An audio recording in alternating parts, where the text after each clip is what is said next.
Well, hello everyone. How exciting to see so many people here live. I have the pleasure and great privilege of hosting the Featured Teachers webinar series for American TESOL Institute, also brought to you by Prep It Fluency. This is the Prep It Fluency Zoom room. And each month we feature a teacher that has done great work in our field in English language teaching and has inspired students and teachers alike. And for the month of December, we have Marek Tkaczyk, and he will tell you more about who he is and what he does. I just want to say that whatever the big R is, because it's a surprise, it's going to be great because this man is really creative and it's just done some amazing work in English language teaching. You know what I found out when we started talking together? Well, it was like half a year ago. Yeah, and we were talking about different things, and I realized that we both have our 3 R's, because I sent a message to you, and then when you replied a few lines later, you mentioned I mentioned my 3 R's, and then you mentioned your 3 R's, and so I kind of narrowed it down today to one big R. That I think is kind of like a foundation for all the other R's that are important to me. Marek Tkaczyk, welcome to Featured Teachers. Thank you so much for being here, and take it away, my friend. Thank you. Thanks for inviting me. It's actually, I'm honored. And looking at the chat at the moment, having around 50 people from lots of different countries. So the big R and the subtitle here, is how to become a game changer in the classroom, and that's kind of like 2 mysteries at the beginning. So I'm going to reveal them soon. First of all, I'll quickly introduce myself. So as Jason said and pronounced my name correctly, I have to say that's not very often that I hear somebody pronouncing my name correctly. My name is Marek Tkaczyk. I live in Poland. I'm Polish, and where I work, you can see 3 things here on the list now. First of all, in Poland, where I run my language school in 2 towns with a team of amazing people, many of whom, when we met, they had nothing to do with teaching, and we started working together and working on the workshop, on the tools and so on, and they've become amazing teachers that now when I have a chance to observe them, I just have a massive smile on my face, seeing how they swim in that ocean and just cope with anything that comes up. In the UK, this is my what my other foot is, because since 2004 I spent nearly every summer in the UK working and cooperating with these 3 amazing international schools. The list of things I do with them and for them is really long, so I'm not going to even begin. These are amazing places. If you ever had anything to do with them, you know that they are places to be as for international schools and summer schools.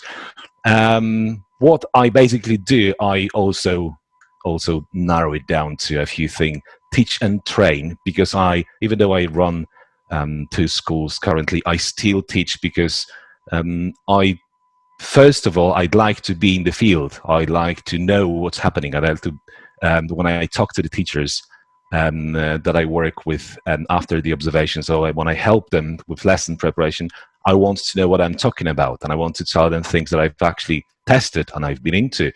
So this helps me a lot, and I can't imagine my life without teaching. Training happens all the time. The teachers who work with me are basically in touch with me via Messenger, WhatsApp, and I get questions from them literally on a daily basis about lots of different things, and it's a perfect communication, and I really love helping them this way. Creating, this is what I do in my international projects. I'll show you now the first one. So I've shown you Speakadelic Language School. This one is Speakadelic Games That Teach, and this is where I try to create some materials that kind of fill in the niche that we have in language teaching market, because you know yourself, we've got lots of things available in the market, lots of games and materials, and I realized that many of them kind of focus on two language areas.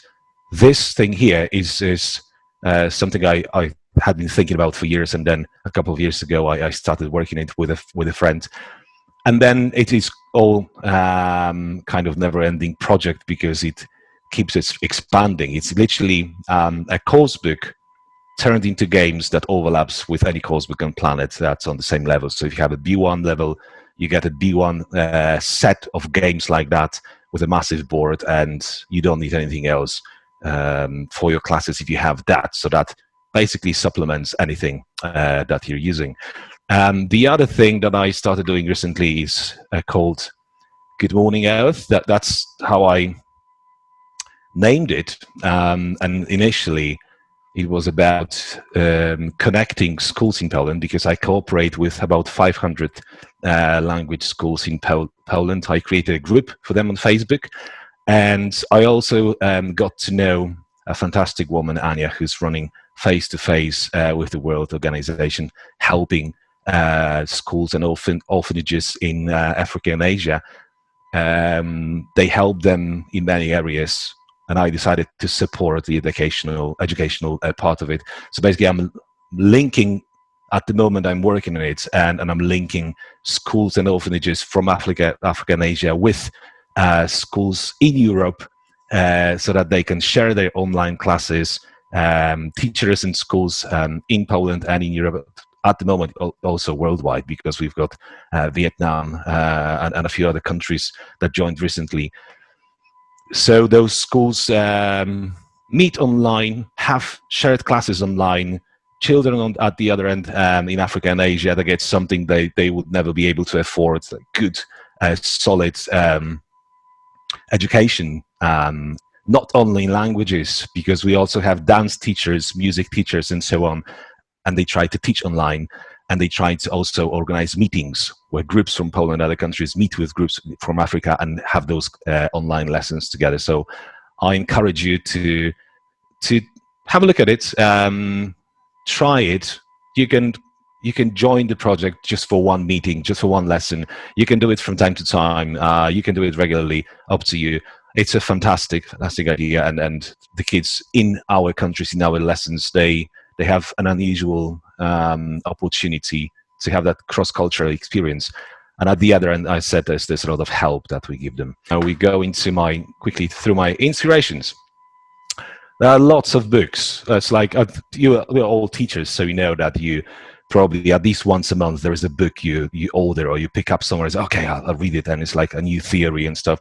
But I'll narrow it down to two things, because today I'm trying to tell you quite a lot, but just to pick those things that I think will be quite useful for everybody at any level. First one is Learning Teaching by Jim Scrivener, and that's why I put that thing here at the top, teaching equals learning, because this is something that we don't really think about too much, and we should be. And it's explained at the beginning of Jim's book, where whatever we do in class, we should be thinking about the other side.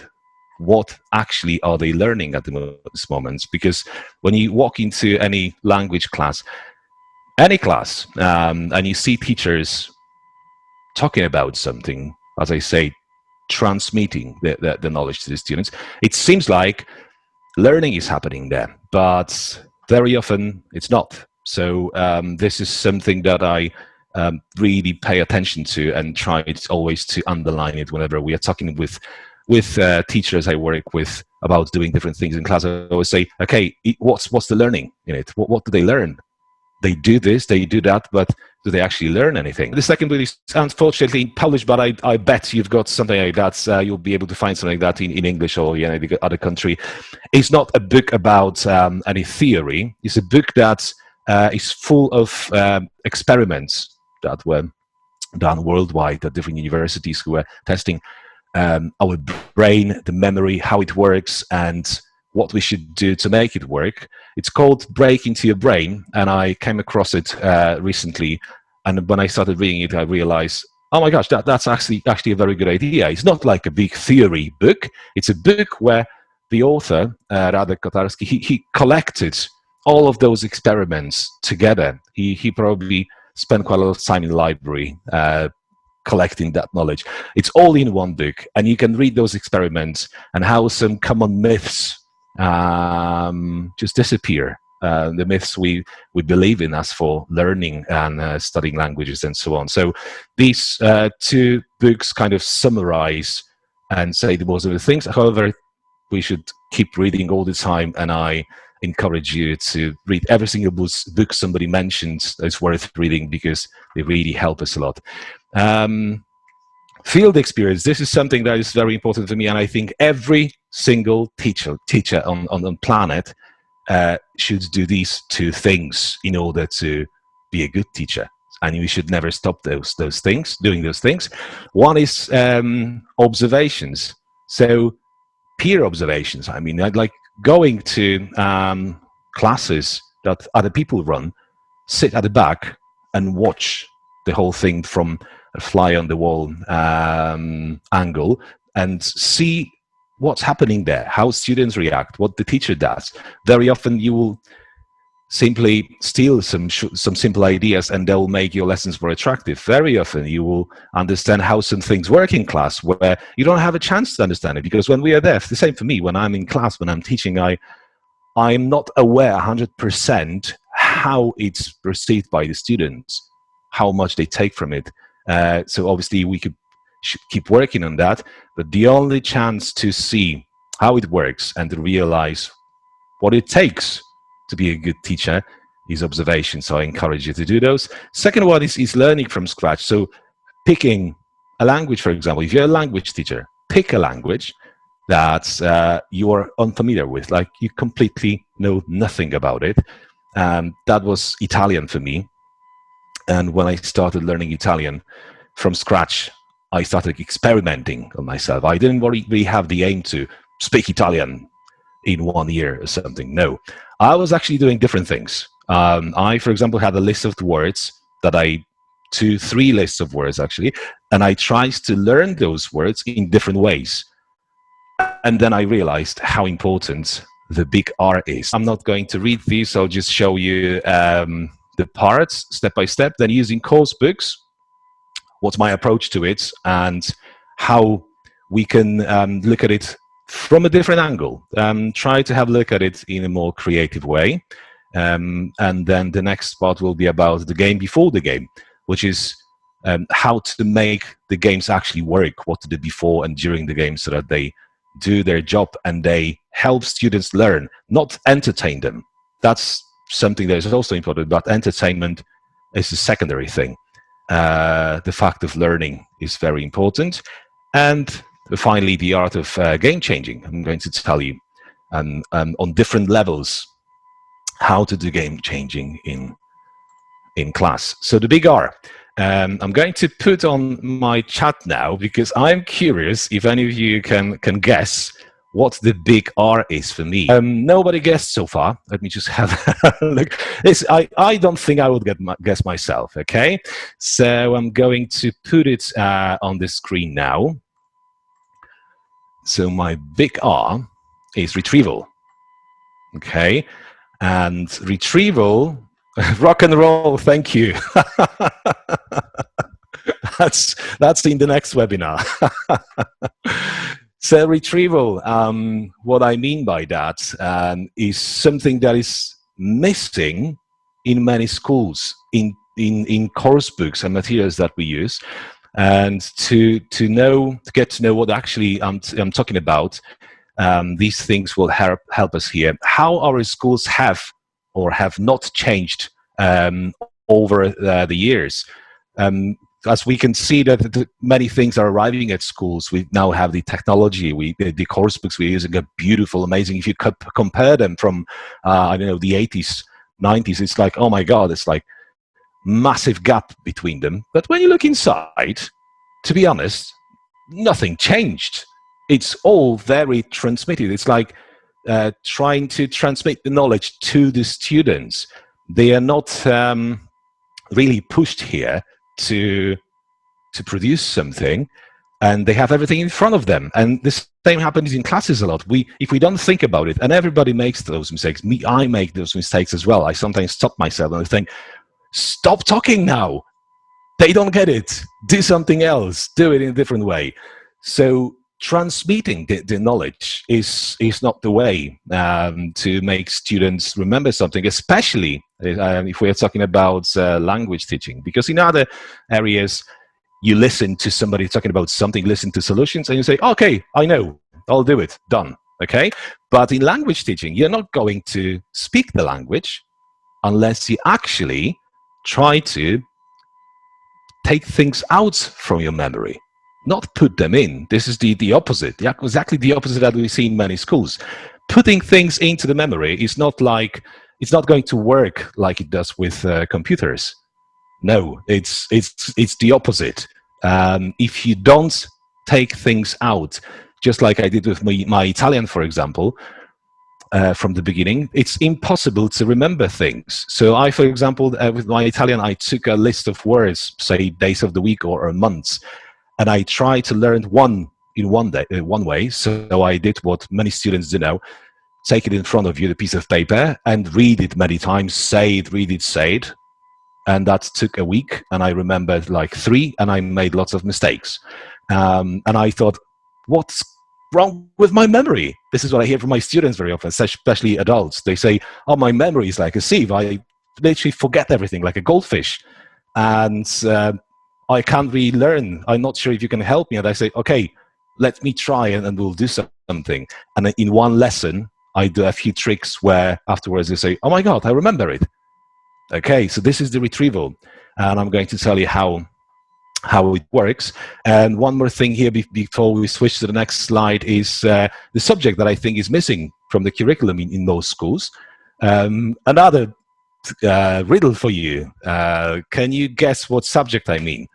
Because like I said, what happens in most schools is that the teachers kind of transmit the knowledge, and the students are supposed to receive it and to remember it. But they have no idea what to do to actually remember that, what to do to learn and to use it afterwards. Okay, speaking is, to be honest, in language classes is something very disputable. We maybe come back to it towards the end, but the subject that is missing from most of schools, because some schools I know use it, is learning how to learn. So students have no idea how to learn. They don't know how to study. So they get that knowledge in classes. The teacher is transmitting them to students. And well, after that, they are supposed to do something with it. And they come home and they open the book and they try to memorize it. That doesn't work. It just won't work unless you use retrieval in lots of different ways. So you fish things out from the memory, and then it changes everything. And that was my experimenting with Italian, where I suddenly realized that what I was trying to learn for a week, I managed to remember in 24 hours. And these are the differences. So they are very, very big. Okay, I'll go to the next one now. So something I've mentioned a minute ago, fishing things out from memory rather than putting them in. So with my days of the week in Italian, instead of trying to memorize them, I first of all put them on Quizlet or some other also pieces of paper, and I focused on 2 or 3 initially, and I tried to look at them, say them, put them away. 5 minutes later, write them on a piece of paper, then checked what mistakes I made, and say, all right, so that's spelling there, and this is completely wrong. Okay, come back to it later.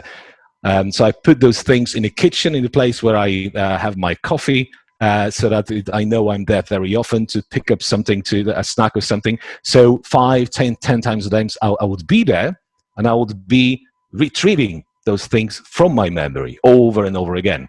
After one day, I memorized those days of the week perfectly. And it just stayed there. I didn't have to worry about that anymore. So that's the power of retrieval.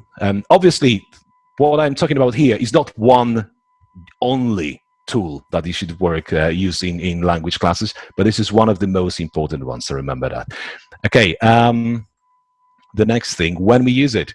So like I said, it's an amazing learning tool, but when we use it in schools, we use it when testing, and we use it for homework. It's because the students are supposed to retrieve what they received in a class, which is basically like regurgitating the books and the knowledge that we have. Regurgitate, if you're not familiar with the word, because we have lots of teachers from different countries, is what happens when the mother bird is feeding the baby birds and picking up the food and put it in its mouth. This is what happens in the exams and usually at homework. Students basically regurgitate the books and the knowledge that they possessed, and they are not supposed to do anything else with it, just to say exactly what was there in the lesson, and that's it.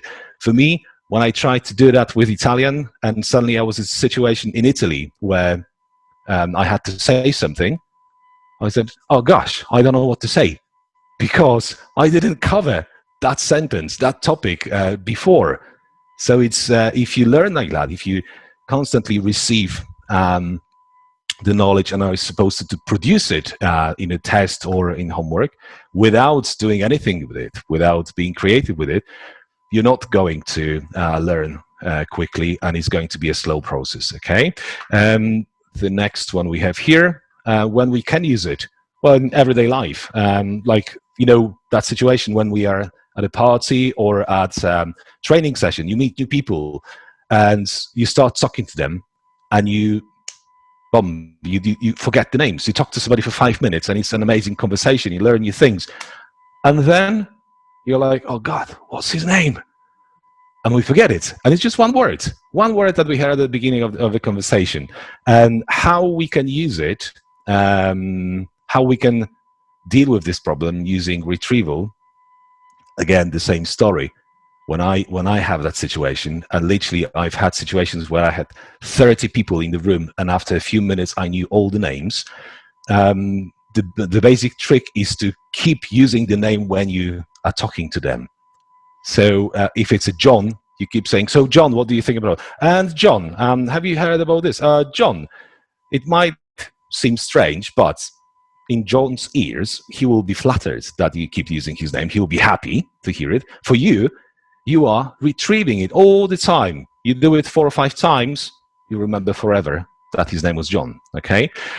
In teaching, you can use it in all stages of the lesson. You don't only use it in production. That's the thing that very often people think, okay, so we've done this, we've done that. I explained, and now we have the production stage and they are supposed to do something with it. No, we can do it from the beginning. So we've got WIPPPF, which is warmer, introduction, presentation, production. I missed something there, and feedback at the end. So we have, presentation, production, and practice, yeah? Practice, production, and then feedback. In each of those stages, you can use retrieval. So even in the warmer, you can introduce a fraction of the new language and already try to retrieve it. And what happens then when you go to the next stage, the students are already partly familiar with it. So they are not seeing the new thing in the book, but they already heard it. They know the pronunciation and they know how to use it, okay? And the next one, there is a video. I'm not going to play it because it's literally 2 minutes long, but I'll send you a link later, where in 2 minutes, there is a brilliant explanation, a presentation that explains how your memory works. And it shows everything from the beginning, what happens inside the brain and how it all works step by step. So if anybody's interested in it, I'll send you a link later. And then shift the efforts. So this is what retrieval, how it makes classes easier for us, because it's the students who do the work. Because it's not us who should be tired after the class. They should be tired. They should have their brains sweating.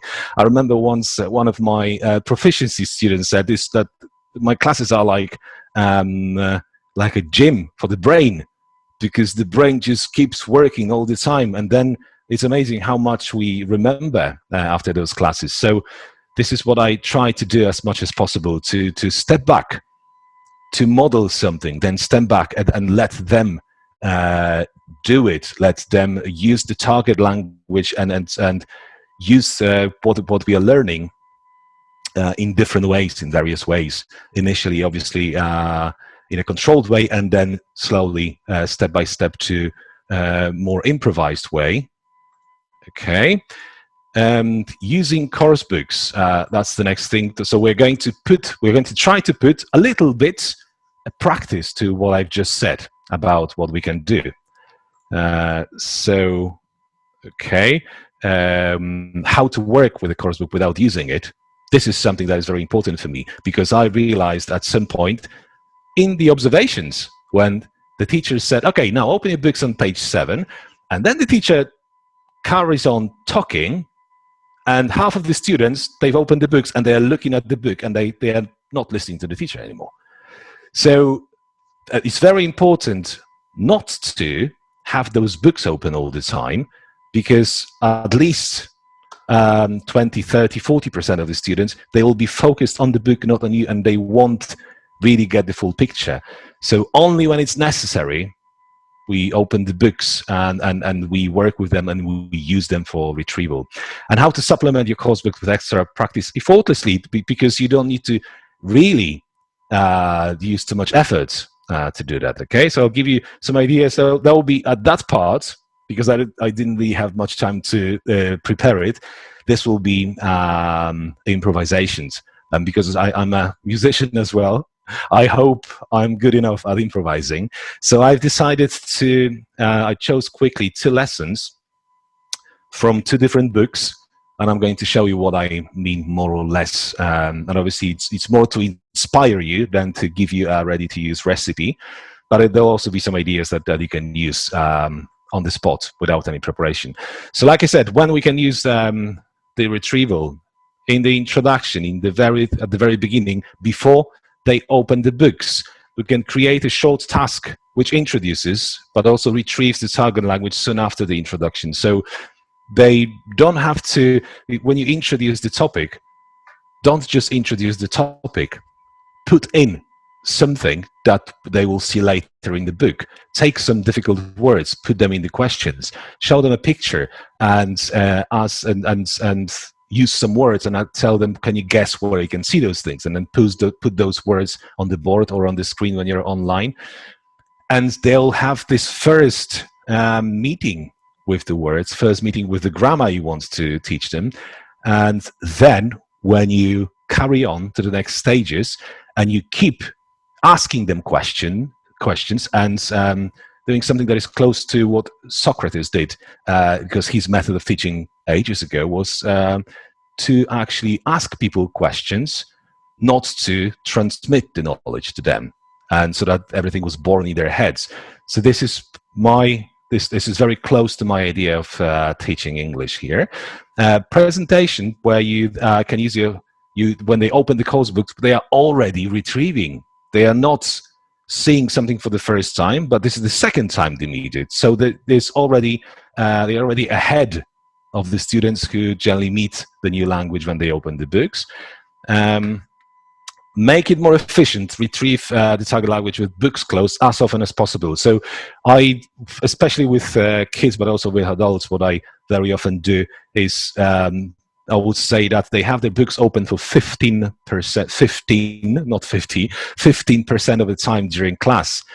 The rest of the time, we recycle and reinforce all the language that was there presented in the course book in lots of different ways, remembering about retrieving it all the time. So these are my 3 R's I mentioned at the beginning. So recycling, reinforcement, and retrieval as the most important one. Okay. And production, games, mini projects, you all know them. But the thing is not what you use. It's not the tools that you use, the newest game that you bought and then something amazing somebody recommended to you. It's how you do it, whether you remember about teaching and learning that they should equal, and remember about retrieving the knowledge at that stage, making these students use it as much as they can. So this is what we have to bear in mind. Obviously, at lower levels, it's very important, and that's something to remember, to keep the model language visible at all times during the lesson that we want them to use. Some teachers say, my students don't want to talk. What shall I do? They are lazy or something. No. Try to put yourself into their shoes. Go to a language class from zero and try to talk. This is impossible, okay? So we have to help them. We have to facilitate them with some phrases, with gap fills and stuff like that, so that when you give them a demonstration, you talk about something yourself using those phrases, then everybody will be able to speak. Better students will add more sentences to it, or they'll make it richer in vocab and so on. And weaker students will at least complete the sentences that you've prepared for them, and they'll remember them because you retrieve them from them most of the time in class. Who recognizes this lesson? What book is that? This is like old school stuff. I wonder who will guess which book this is first. Come on, yeah, there you go, Michał. Good job. Yeah, this is English File. This is, I think it's 3rd edition. I was just quickly browsed through lots of different course books, and I tried to find something that's, at first glance, is not really big, interesting, and so on. English File books are amazing because they are packed with lots of things that you can use creatively. They are made for creative people, and I love them because I can quickly pick this and that thing from the lesson, merge them together, and basically keep playing with them. So I just really love using books like that, where you don't need to use all the content. You know where you want to focus. First thing I always look at, and that goes along with my theory that I named door handle lesson planning, by basically planning a lesson as soon as you press the door handle, open the classroom, and you see the students open the book, and you quickly plan it. It's possible, but it requires quite a lot of training, and obviously I don't recommend doing it all the time, but there are times, you all know, that we need to do something like that. So it's possible when we have that strategy to produce off the cuff. And that strategy is, first of all, recognize the most important language content.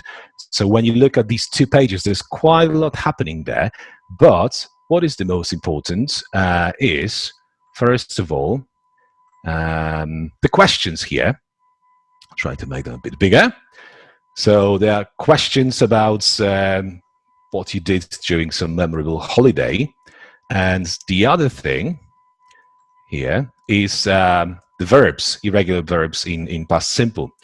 And this is something that questions, both questions and irregular verbs, something that many students have lots of problems with, and you know it yourself, and you know that very often after class you're like, gosh, we've done it so many times and I still don't remember this and that. And I love Jason's idea with wrapping the irregular verbs. It's things like that help because they don't focus on the verbs themselves, but they do something else with it. So I love doing things like that. So when I look at 2 pages of the course book, I quickly think, okay, what we can do with them before we even open the books. So first of all, I would think, oh, we've got those questions. I would start talking about my holiday, for example, I had in the past, and try to ask the students, can you try and guess what question I'm answering? So then they will be trying to guess the question I'm answering. So for example, let's say we have, what did you wear? So I can say, oh, that night I was wearing jeans and a t-shirt with my favorite band and so on. So they start guessing the question. And I keep saying, no, there is one word missing. What do we use for the past simple? You see, I'm already trying to retrieve something they'd learned before.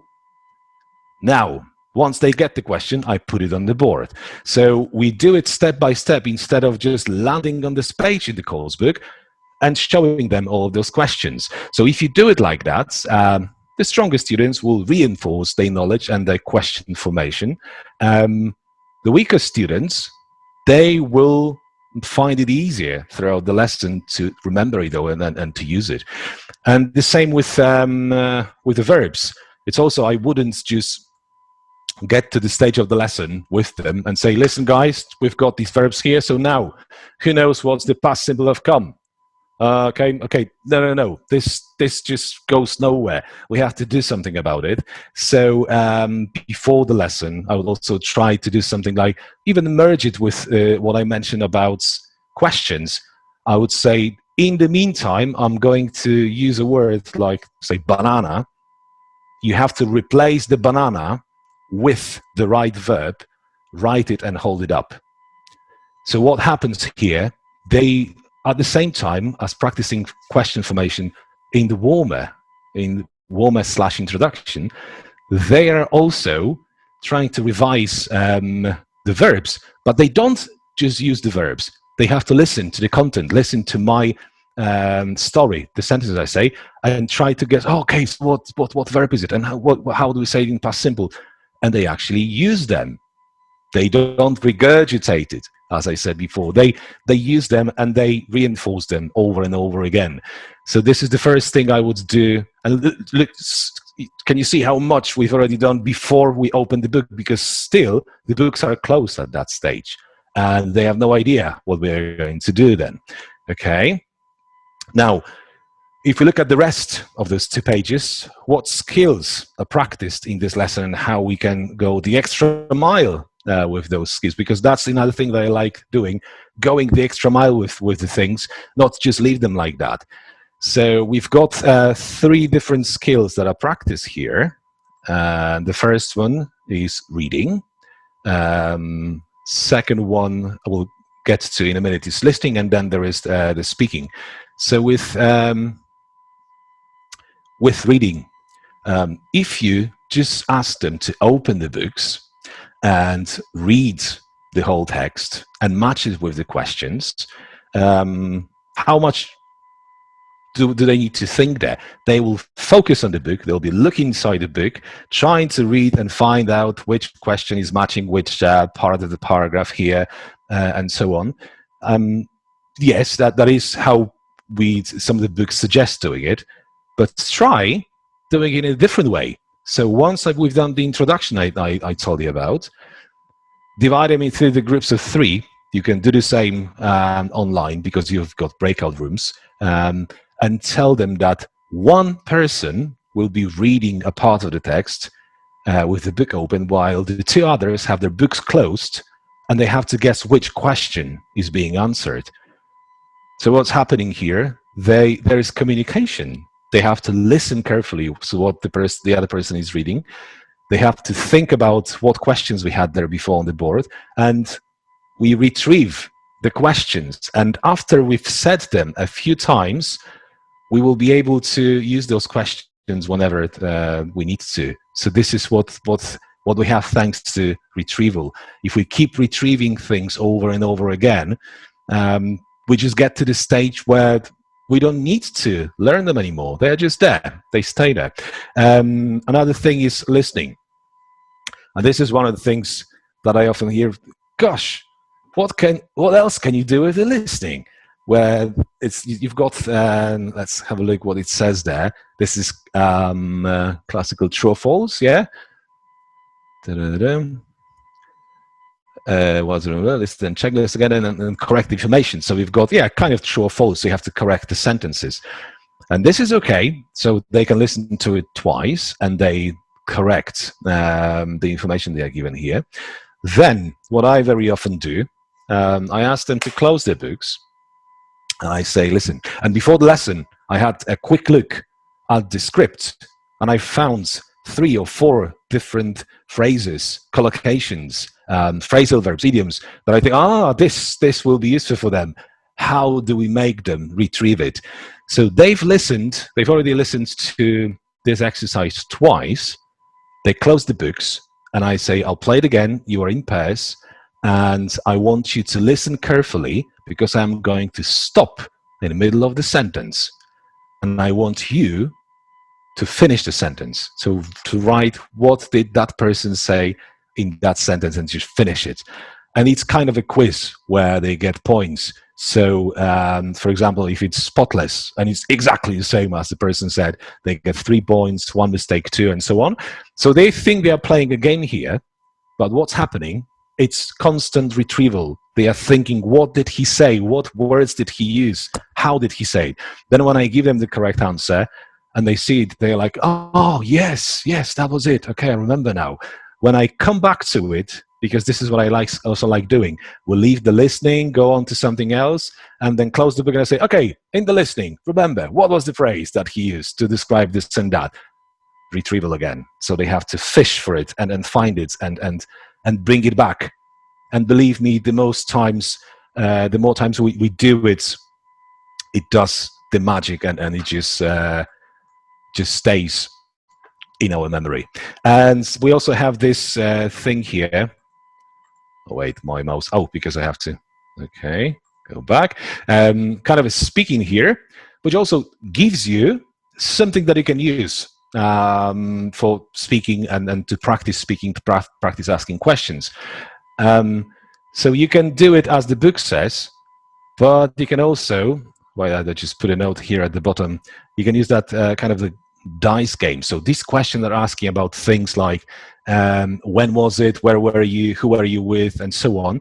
You can quickly put a table on the board with headings such as like places, people, clothes, and so on, and ask students to give you 6 examples of each, put them on those lists in the columns, and then each student will roll a die, and this way select one of these items, and every single student will have a completely different list thanks to that.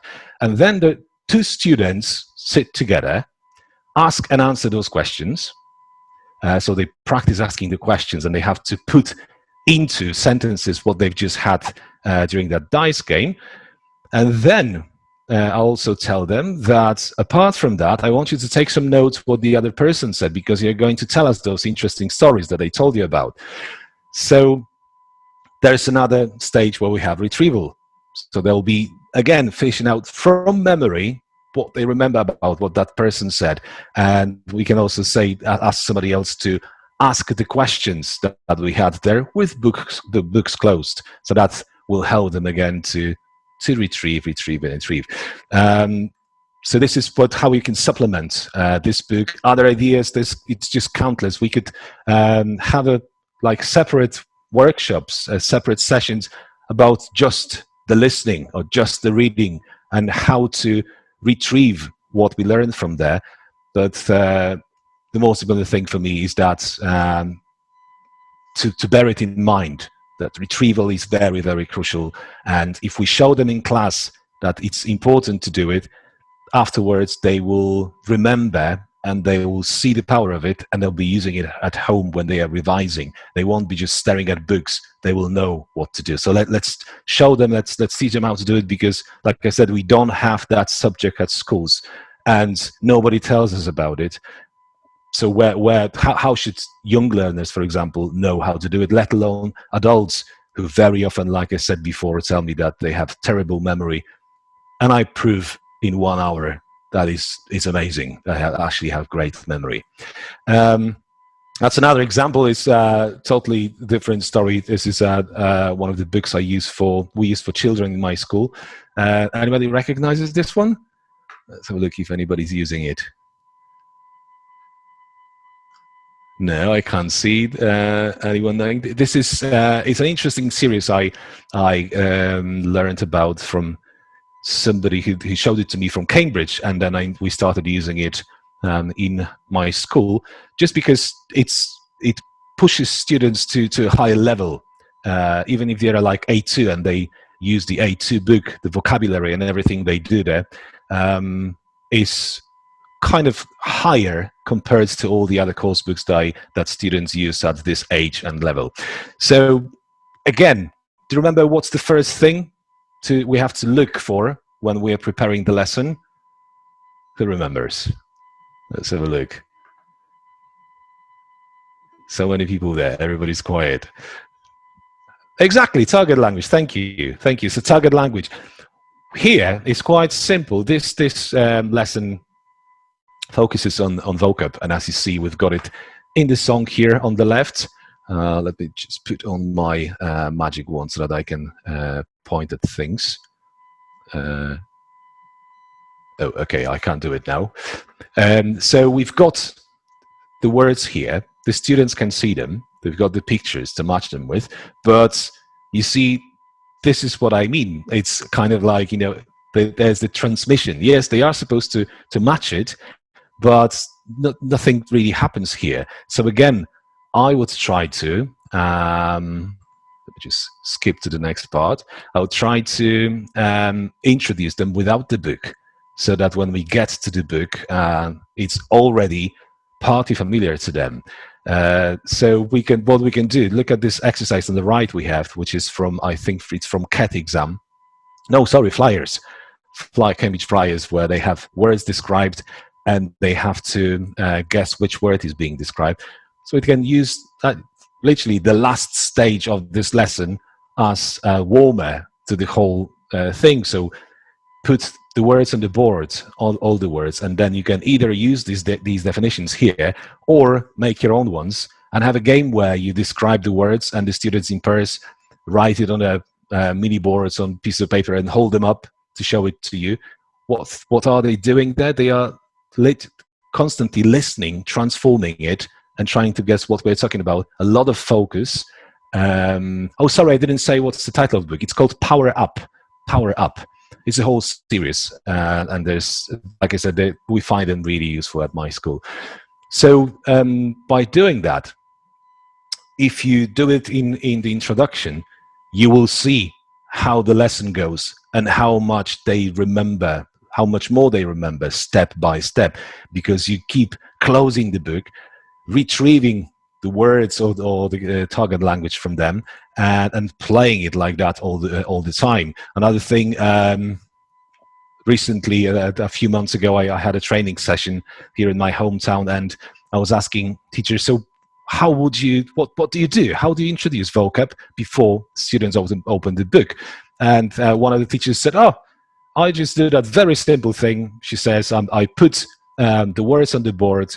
I ask them I point at the words and they have to pronounce them. And then I erase them one by one and put, for example, numbers instead, or happy faces, as it says here. And when I erase them and put something else instead, they have to remember what was there before. So you see, you already have retrieval before you open the book. The students have to remember what was there before the happy face appeared. And you can do, and I told her, you can actually go the extra mile here. You can go further with it, because when you do that and you end up with happy faces on the board only, you can ask volunteers to come to the board, erase the happy face, and write what word was there before. So see what's happening here. It's like, you know, they had to memorize the words, even though they thought they were playing the game, and then they had to retrieve them before even opening the book. So they already remember quite a lot. They get to the book and they match the words, and this is another thing that it helps you with. You know, you've got those early finishers very often in classes. This is how you help all the weaker students to do the exercises, because when you open the books and you tell the students, okay, have a look at it now, and can you try and match the words with the pictures, the weakest students will find it much easier now. They will be practically 80% confident with most of the language here. Listening with books closed, number the words, yeah, exactly. So even you can do another thing, close the books again, and then you've got those happy faces on the board, and the students can listen to the song again and try to guess which word was that is mentioned in the song. Now there is this, okay, we've had this before, so books closed, okay, and there is this crossword here, and if you have a look at it, we've got the words that have scrambled letters, and you have to kind of guess what word it is. In my opinion, this is an intelligence test. It's not testing your language skills at all, because many of us just can't do it. Just have no idea. Well, what the hell? What's that word? Where's the first letter? And so on. Instead of this, because I think personally this exercise is not teaching them a lot, I would ask them to close the books again, and I would take the book and have two pairs of students next to me. Two of them would see the word that I point at in the book, and then they would have to write the word on the back of the person who's standing in front of them, so that the person who's standing in front of them has to focus what letters are being drawn on the back, and this way they actually practice spelling, okay? Because they have like individual letters, they have to put it into a word and say the word. So instead of this, that I think personally doesn't teach them anything, and it's a bit unfair towards the students who find these things difficult, I would do something like that instead. And again, if you get to this stage where you have those definitions here at the very end, now everybody can do it very quickly, and then they wouldn't have any problems, and you wouldn't have that many early finishers, because they would all finish more or less at the same time. That's another thing that I often find interesting and important in classes when I observe the teachers. Very small thing that is incredibly important in classes. The moment when you ask them to open the books. I never ask them to open the books when I still have something to say. And this is something I always try to bear in mind. When I make that mistake, I tell them to close the books again, and we come back to what I was talking about, and then they focus on me. Also, if you think this exercise that you see circled here, it will be difficult to some students in your class, do it again in a speaking version. Describe the words to them. Ask the strongest students to come to the front of the class, show them the word, and ask them to tell the others to describe this word. If they try to do it many times, and then, for example, you read out these definitions from the book, the students have to guess them, then you ask them to open the books, I guarantee that most of them will finish at the same time, and you won't have to go around the classroom and check who's finished, who's not, and help the weaker ones and so on, because they'll already know what to do. Somebody might ask, oh, well, wait, but what about the assessment? We assess them, at that stage, we check what they remember.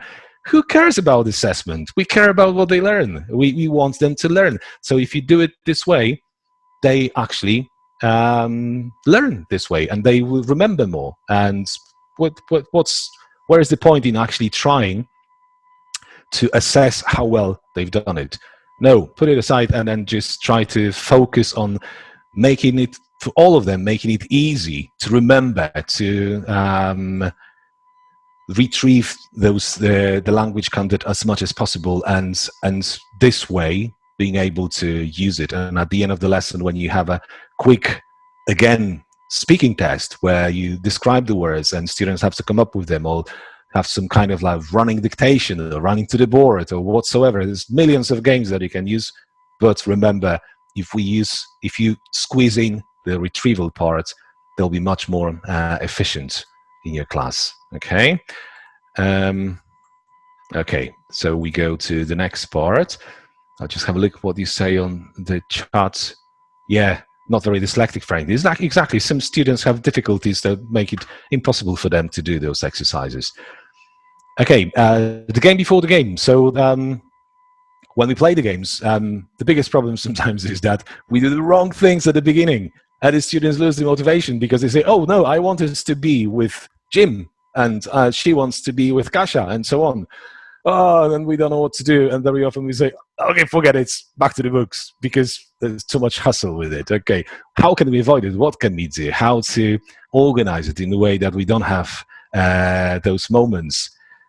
So this part, and in this part, I'll tell you about how to or not to give instructions to divide the class into teams, maintain discipline, and avoid demotivation. And obviously, I'm not going to talk a lot about it. I'll try to quickly cover these points so that you have some ideas. Maybe we'll have another session in the future so we can focus on individual things here. Every single one deserves a proper 1 or 2 hour session to focus on. How to or not to give instructions. Okay, common problems we encounter while giving instructions. And I'm curious if you could put quickly on the chat what problems you encounter when you give instructions to the game, instructions to activities, to whatever they have to do in class. What problems do you have, and how do they disturb the lesson? Handout before the instruction. Yeah, exactly. That's like I said, if you give handout before instruction, it just spoils everything. They focus on the handout and they not listening to you. And then you have stronger ones who finish before these weaker ones actually just started. They skip the intro and go directly to the activity. Exactly. Giving too much info. Very good. That's a very good point. Giving too much info in your instructions. Running commentary. So what happens for me very often, and not checking if they understand. Thank you. For me, the main problem here is that when the teachers give those instructions and they think they've done a very good job, and even if they ask checking questions, and if they go further and go the extra mile and repeat the instructions, ask the individual people, so what do we have to do with that? Do we do this? Do we do that? They say no, yes, and you check the understanding. Boom, you run it, and still there will be 2, 3, 4 weaker students will be like staring at you and thinking, you can see it in their eyes, they have no idea what to do. So what can we do with that? Negative consequences of poor instructions is what I just said. You basically have some people, there'll always be some people who have no idea what they're supposed to do. There's one thing to do, it's demonstration. As I always said, it's why do we like giving instructions so much? I just got rid of the instructions in my classes, to be honest. I don't do them. If it's something simple, obviously, and quick, well, yeah, dry run, somebody said, yeah, Michał, thank you. You actually said no demo. Yeah, demo is like a very powerful tool, because if you want them to do something and you take one or two students with you to the front of the class who you know are stronger, and do a couple of examples, 2, 3, and then take somebody else and do the same, they don't need the instructions. It's like for us, when you buy a new thing, what is better for you to do? Open the manual and read it, or go to YouTube and watch the video how the other person does it. This is how it works. This is how they say it in class. If they watch the other people doing it, they know what we'll have to do, and you won't have to spend too much time giving instructions. And remember, instructions are always the most difficult way to do it. And I always say that us who are non-native speakers have the great tool in our hands, because we can sometimes save a lot of time switching in some Polish, for example, in my case, and quickly explaining what we are doing next. If I can see that I don't have an idea how to do the demo here, if I don't know how to explain it, I ask my student, can I speak in Polish now? Because we've got that kind of like language hygiene in class, and we always make sure that we ask if we can use our native language. So using it in that way, sparingly, but making it more efficient, the whole class, and thinking about the time is really helpful. Okay, how to divide into teams. That's another thing where we have lots of problems with. In one class, everything works. You go to the next class, use exactly the same game, try to divide them into teams, and then you go, oh, I don't want to be with him, I don't want to do that. Why that happens? It happens because you divide them into pairs, teams, and so on. So they think this is your decision, and they don't want to agree with you. They have another idea. So they usually there's at least 1 or 2 students like that. Sometimes half a group will be like that. So what can we do to avoid that? Put away the emotional part. So do it in a way that they see that it's not you who decided about that. So a blind draw technique, as I call it, there are lots of ways in which we can use it. So for example, this is very funny thing, because they already think this is a game.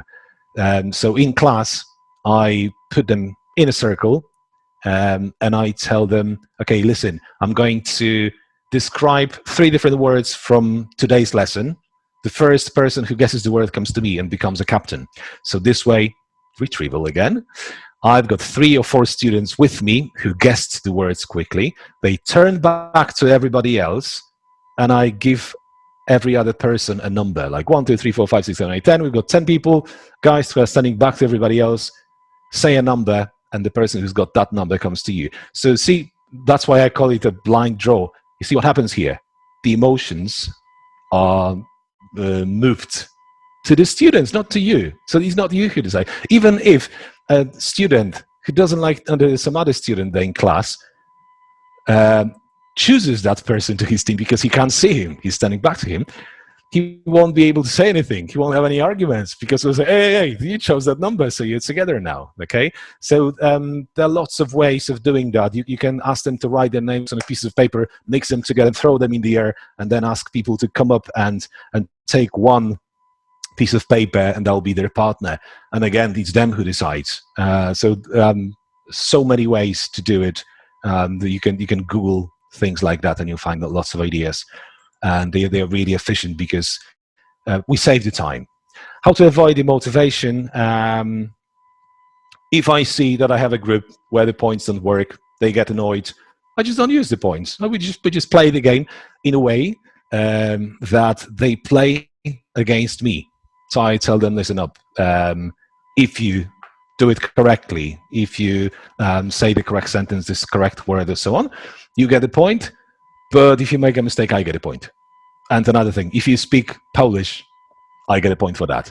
So this is amazing. I just put that simple chart on the board. And whenever somebody says something in Polish, I smile and come to the board and put a point for myself. Whenever they make a mistake in the game, I say, sorry, that's a point for me. So that makes the whole lesson funny because they don't compete against each other and one another. They compete against the teacher. And this is what they find fun, and they love it, and especially when they manage to make you lose. And that's for them, this is more than a game. This is amazing. They come back home and say, yeah, we won with the teacher today. And for you, you are like, yes, I won.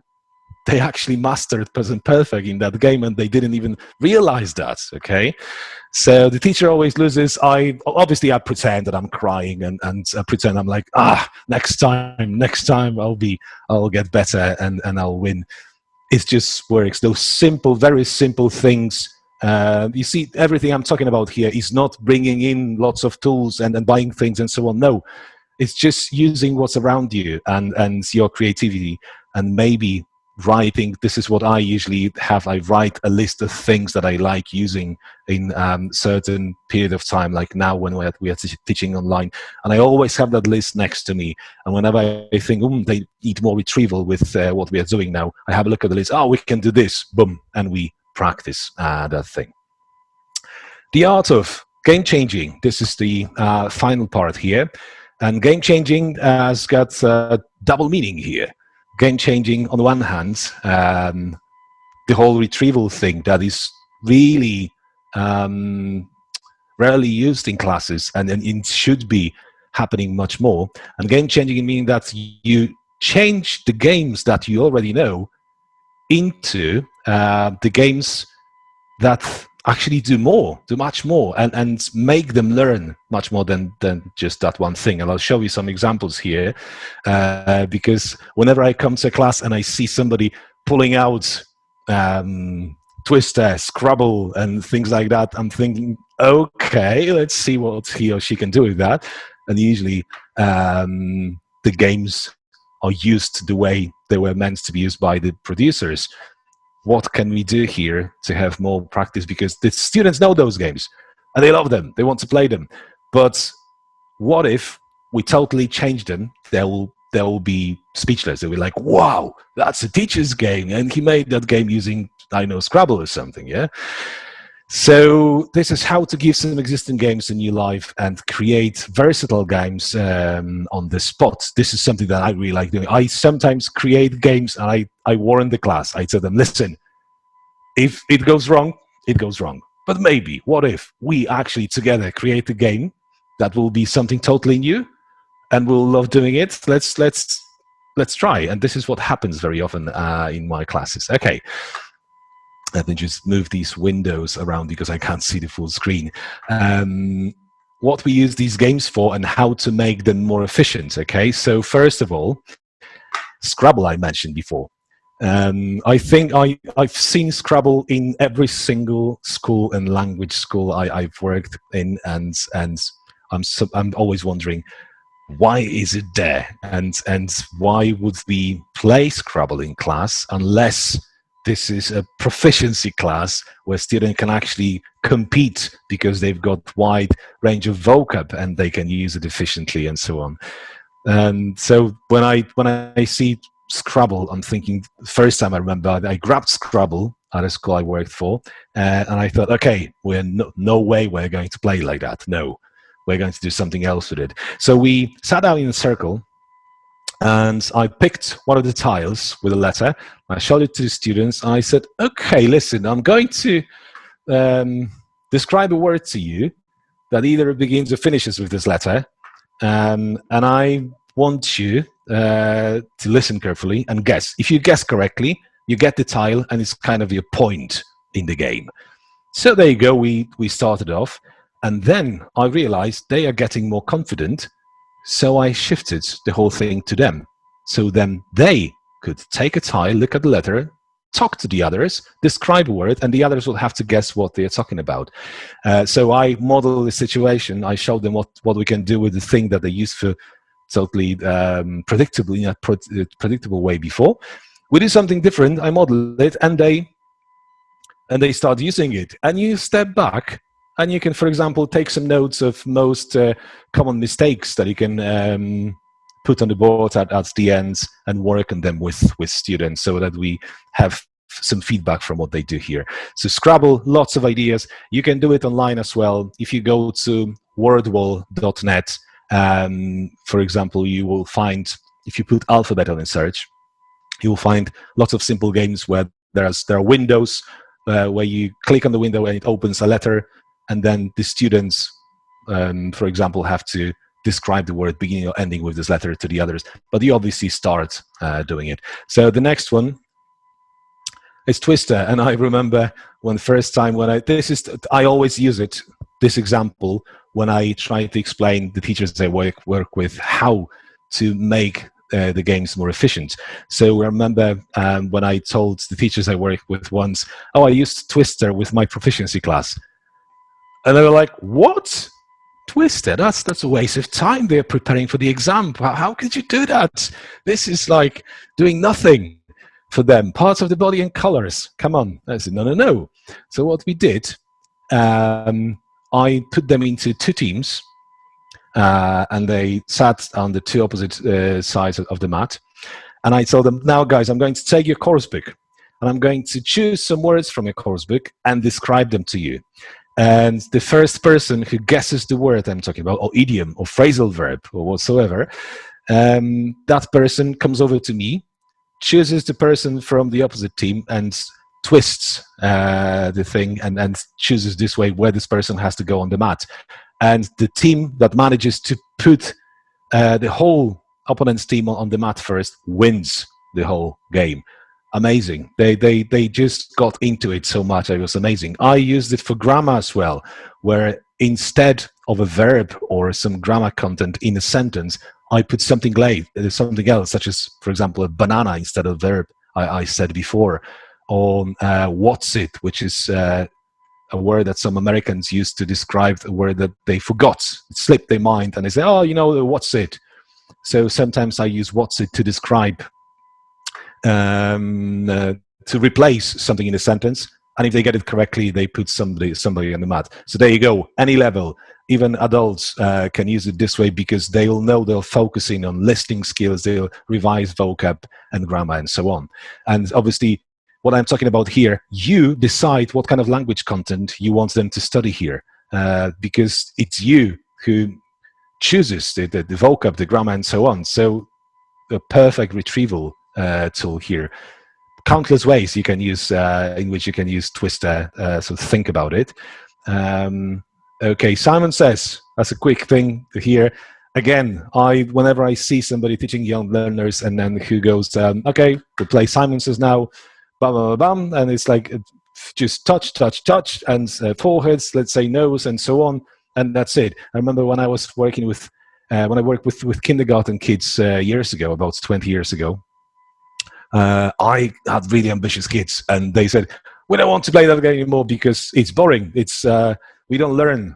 We want it more difficult. So I said, okay. So I introduced, first of all, new verbs. So not only touch, but I showed them pinch. So can you pinch your nose, pinch your ear, and or earlobe, or other things. Rub, yeah. You can put tap. So if you introduce a few verbs and put them into phrases, there you go. They have collocations, and you can teach collocations in kindergarten like that. And plus, you can squeeze in other parts of the body to it that they normally don't have in the course books. The armpit, for example. Have you ever seen an armpit in a course book? And it's something that we actually use quite a lot when we talk about our body. Yeah. So these are the things that if you put them into sentences, there you go. A lot of learning there. Back to the board. This is a classical ESL game that's been used for ages. Simple thing, if you're not familiar with that, if you want them to revise vocab, you put one person sitting back to the board, behind him or her, write the word on the board, and the others have to describe this word without using the word on the board, so that the person in the chair can guess it. And again, this is a versatile game because you can put questions on the board. You can put whole sentences on the board. You can change it completely by putting things on the cards and put them into teams. And one person takes the card and has to answer the question that is on the card, and the others in the team, they have to think, oh, how to make this question and how it works, how to form it, and so on. Retrieval, all the time. Retrieval happens here, even though they are still thinking they are just playing the game. Okay, versatile game bank. This is like the last part here, and I'm going to show you a few things that but they were created in my classes with my students. We were like thinking, okay, so let's use this, let's do that, let's put it together, and this is a game, it works. Jason, I'm not sure how much time, probably stretched it a bit. If you're there, just let me know if we can carry on, or maybe we should have another meeting. I don't want to take too much of your time. I think you should absolutely carry on. Yeah? Yeah. Okay. Because we have a lot of people here, and I think you're getting into the best stuff here. So, thank you. Okay. And you see, letting him carry on. Yeah, I would be in a lot of trouble probably. Okay. So the things that I created with my students in my classes. This is the first one, and we called it the sentence bomber. So that there is something with bombs in it. Okay, let's have a look. So let's say I've got 3 teams. This is amazing, simple game. The simplest thing in the world that you can use in any class, any level, and you practice grammar, practice question formation, practice putting sentences together, and you also make them aware what goes where in the sentence. But let me show it to you because it's you have to understand how it works. So we made 3 teams, and I said, listen, guys, we're going to, the main thing was we're going to make a sentence. So I'm going to give you the first word, and then team 1, you'll have 5 seconds to say the next word, and team 2, next 5 seconds to say the next word. And we carry on like that until somebody makes a mistake. If you make a mistake, you get a bomb. And the winners are the team who have the least bombs on the accounts. The losers are the ones who have the biggest number of bombs. And okay, then we said, okay, but we have to make it a bit more interesting. So we said, okay, let's put question marks and full stops here. So when you finish a question and you say a question mark, I erase it. So you only have 3 question marks and 3 full stops for the whole game. If you run out of them, you get a bomb. Okay. So the next thing, I realized they started overusing some words in the game. So I said, okay, I'll put them here. If you use the forbidden word, you get a bomb. There you go. They stopped using and, but, like, or, and they were looking carefully at that so that they don't use it at all. Okay, and then I start a sentence, and I can say one word, I can say the full beginning. If I want them to practice conditionals, I put the beginning of a sentence like that so that they know how to carry on, because it's got to be the second conditional. So I say this, and then in the team one says, okay, perfect, we carry on. And the team two says magic, and the next one says want. Okay, excellent. Okay, we come back to team one. They say I, and then would. I said, perfect, we've got the conditional here. Okay, it's a good construction. Turn, Jarek. It's a Polish name that got very popular recently. Into frog. And why did they get a bomb here, team three? Because they didn't use the article. They should have said, oh, a frog. You give them a chance here to correct it themselves. Don't just give them the answer. Martka. Yeah, I wanted to say a bit more here, Martka, but I'm not going to do that. So this is the stage where they have a chance to do language correction. They do it together in the team, and then they remember next time they'll be thinking, oh, we have to use a or an, and so on. And you can do the same game in online version. When you have your online class, just as you see our chat here, I do it online with my students where I put something first, I send it to everybody, and then they know that they are like in three teams, and they keep adding the next word, but the rule is they have to read everything from the beginning and then their word. So they will be constantly thinking about the construction of the whole thing. And then you will see step by step the words that kind of like, come in a sentence, and they start building it. And then when somebody makes a mistake, you stop them and you say, okay, have a look at the guys, have a look on the chat and tell me what's wrong, how we can repair it. Oh, so we have to go 2 steps back because there was a missing article or something else. Okay, very simple thing. And like I said, if you, as the first word, you say there, for example, there are, they know they are describing a place, for example, and they carry on. You can put something like having said, and then they have to carry on to that. So you can practice it with any level, any kind of language content you wish, and you decide what which target language they are practicing here. So this is a very simple thing that you can use on the spot, no preparation, nothing. Just remember how to go with it, and your students will absolutely love it. And as you see, like at the end of the game, let's say team 1 loses, team 2 wins because they only have 1 bomb, and some of them run out of question marks and full stops and so on. Very simple, very efficient. Like I said, for any model, any language. That was for grammar especially. This is for vocab now. Again, although this actually I came up with it in a car. I was driving and I was thinking, gosh, what can I do to make them speak and to revise vocabulary? But I don't want to talk too much in that class. So I had an idea in the car. So I thought, okay, I got in the class and I told them, listen, guys, you've got your course books and we've already covered 6 units. So in your pairs, you get 2 units per pair. And when you get your 2 units, I want you to take those pieces of paper, the cards, and write the most important words that we studied in those 2 units. So they put words on the cards, then I collect all the cards from everybody, and then everybody gets, at random, they get 3 of those. Everybody's got 3 cards, and now they have to think about, at lower levels, they will have to write a sentence or 2 to describe those words and come to me so that I can help them. Once they've got that, they mingle. Again, this is something that is possible to do either online or face-to-face. So they have to go to every other person in class and read or describe the words they have.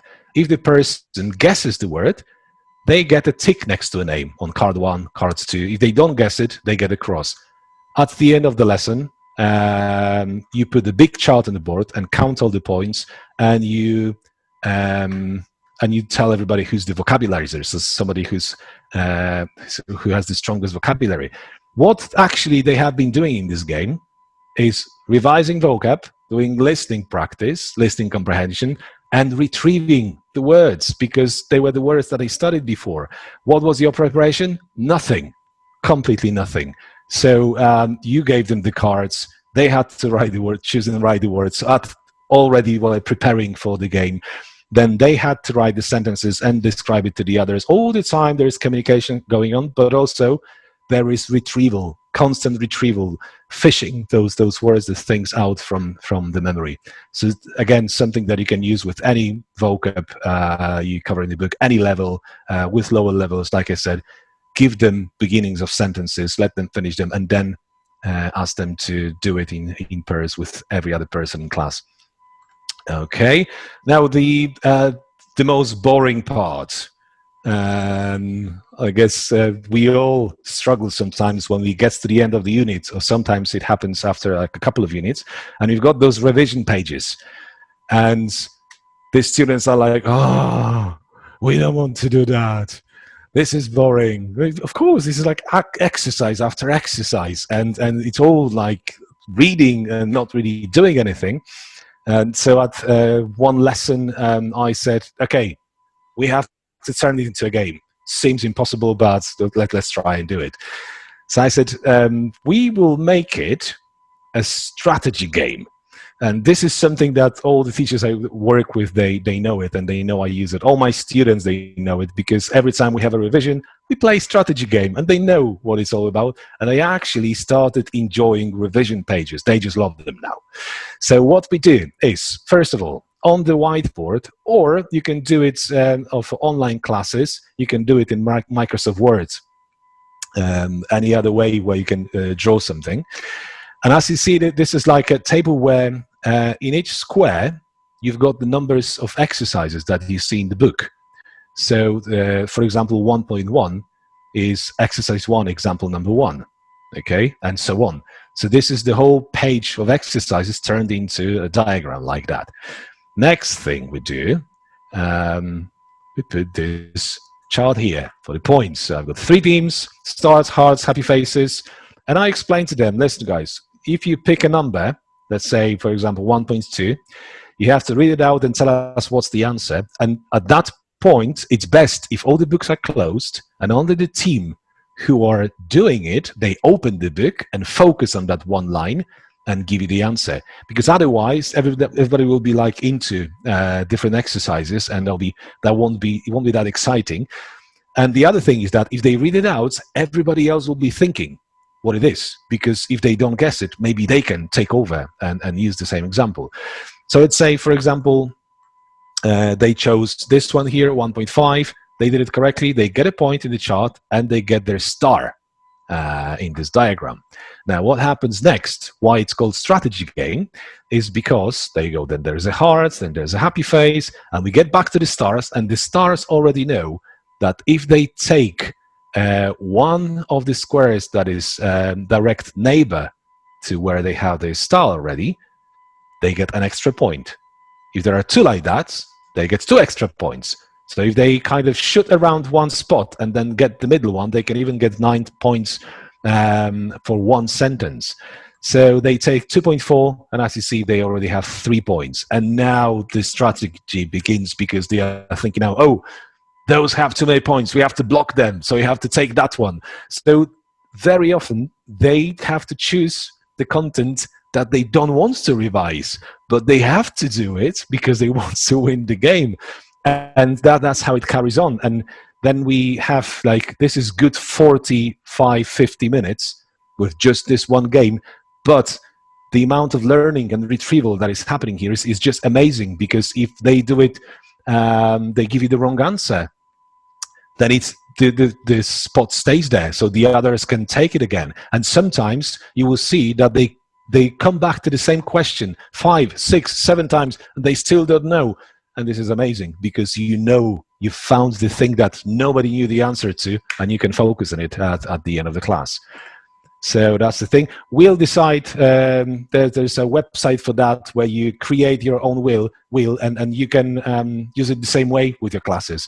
You see, put the numbers of exercises on it and have a simple chart when you write down the points, and the students can spin the wheel, and the wheel show them which exercise they have to do. And the boring revision turns into an exciting game. But remember, do it in a way that they constantly have to retrieve the language that we studied in class. Okay, so before you create anything, that's the last thing I wanted to mention here.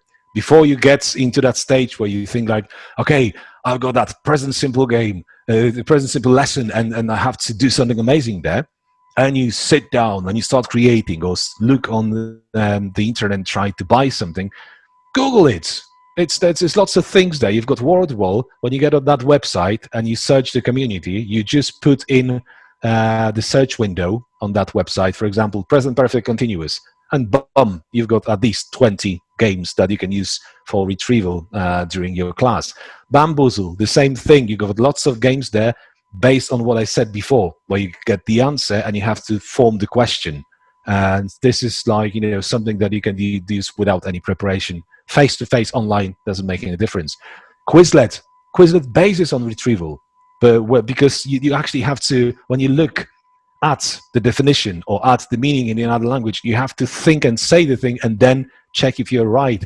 So Quizlet is amazing for retrieval. And in my school, every single class has got their own Quizlet, and we every week we check the progress and how much they practice on it and so on. And it really does give results if you do it this way. Generally, amazing tool for making everybody in Poland knows what it is. It's just shocking what you can create there.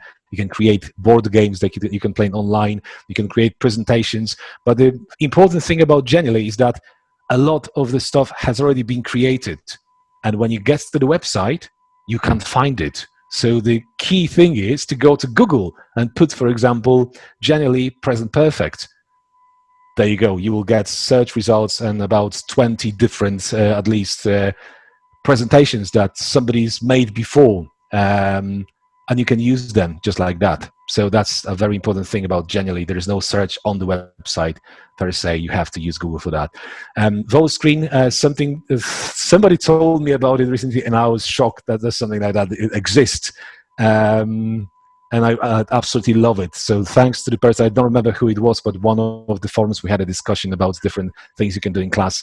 I'm going to show this one to you in a second as the last thing in the meeting, and you will see what I mean, where something that's we always think about how to use the video in class so that it's productive. What can you do with the video? This website has got everything sorted out. You don't need to prepare anything. It just does the thing. And slidesgo.com is the tool that I used for this presentation, and it's an amazing website where you have ready-to-use templates for presentations. Very simple to use. They are already in PowerPoint format or in Google, I think Google Slides. So you choose the theme. For example, if it's cooking, you already have like different cooking templates, and you can create the presentation very quickly. Just I did here. Doesn't take too much work. You just replace the content, the text, and so on. Okay, I will quickly jump out of this because I'd like to show you just one thing. I'm going to share it with you. Okay, just tell me, let me know on the chat if you can see my screen. Full screen, yeah. Okay, you can see it, perfect. I just want to quickly show you what you can do there. You can either register there with your own language, or you can stick to English only. I like using it with a bit higher levels and having English only, because it really lets them focus on comprehension. So the simplest thing in the world that happens here, you've got short clips from different movies and cartoons where they say something, and then you have two meanings, two separate explanations of what they said, and the students have to choose the correct one. So let's have a look at this first one. You didn't have to ask. Okay, you didn't have to ask. I can put subtitle on what he said, and then I have two different options saying the same thing in other words. You know, in different exams, you've got the thing when you have to say things in other words, FCE, CAE, and then you pick one and you get points and you carry on. Get up, stand up, stand up for your right. And there you go again. You don't have to use subtitles. You can use subtitles off, and it just gives you the two meanings of the things they said. Oh, sorry, I pressed. Get up, stand up, Just try to show you one stand more. up for your right. You're a loyal friend, Mother. And you see also what happens. They have to focus on a very short extract. It's not that like they are bombarded with the language. They focus on that, and then they have to be careful and read carefully and see which one is exactly, which sentence is exactly the same. Yes, it's. I mentioned that before. Somebody said here, Marek Tkaczyk, that you can use different. Like I said at the beginning, you can use a different language. If I register here, as I'm saying, I'm from Poland, then I'll have it in two languages. So the explanations will be in English. So you know, these two options will be in Polish, and the subtitles will be in English. So you can use it in two different ways, but just an amazing tool. If you have any questions, if you would like to. I don't know, get any links or whatsoever from this presentation, you can use these here to contact me anytime. You can email me or contact me on Facebook. I think we have one question here from Veronica. Yeah, I'll hang back and let you do that. Okay, so we have Veronica says, how many students in the teams for the last games you talked about? I always try to keep the teams quite small because it's easier to control the whole thing.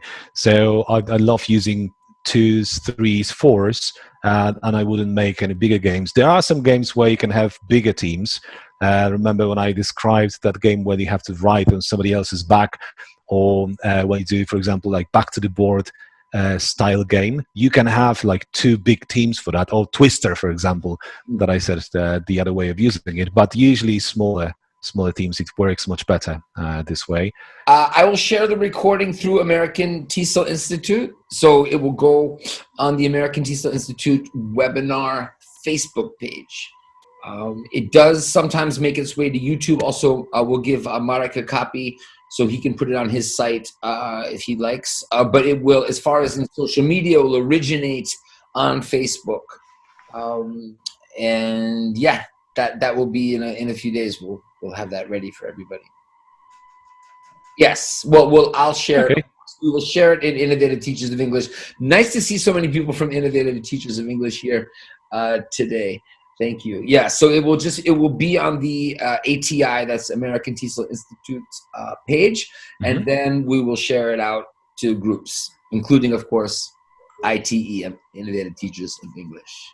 Would you agree that this gentleman is an innovative teacher of English? the big R. It's funny how many R's there are. You want to know? Yeah. I relax, repeat, remember. You know, remember and retrieval. To me, they go together. But I love retrieval because remembering doesn't necessarily mean retrieval. It can get right to think of the distinction there. But I have 2 more R's for my 3. I know. Yeah, exactly. Go ahead. Yeah. Actually, no, I have 3 more. I have rhythm, rhyme, and rap. So it's just crazy, like how many R's there are. Yeah. People were putting in the R's. They were relevance. Relevance is a great one, right? Of course, realia, reality. It's interesting, isn't it? Recycle, right? Revision. So yeah, we have to make it into one big R, and then we can unpack it, all the other R's from the big R. Wanted to say that when I saw Jason's 3 R's, I thought that that's something that I subconsciously kind of use in my classes. So I try to always run it the way that they are not stressed. If I see they are, I try to help them, assist them, and facilitate them with whatever they need to use. Yeah, so the students cannot be stressed because to say it again, just for the end, for the last part. Yeah.